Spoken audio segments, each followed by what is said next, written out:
Bir marta payg'ambarimiz shunday deganlar: Allohning shunday bir ismi bor. Kim bu ismni duosida ishlatsa, duosi ijobat bo'lmay qolmaydi.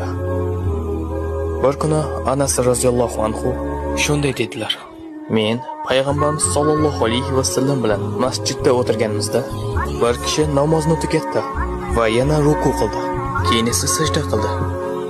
U sajda qilib bo'lgach shunday dedilar: اللهم إني أسألك بأني أشهد أنك أنت الله لا إله إلا أنت الأحد الصمد الذي لم يلد ولم يولد ولم يكن له كفوا أحد.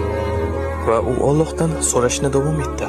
Payg'ambarimiz o'girildi va u kishiga shunday dedilar: Sen Allohdan uning eng buyuk ismi bilan so'rading. Agarda kimdir Allohdan shu ism bilan iltijo qilsa, Alloh unga javob beradi. Agar kimdir shu ism bilan nimadir so'rasa, Alloh beradi. Alloh buni ikki xil yo'l bilan qiladi. Alloh javob beradi yoki o'sha narsani beradi.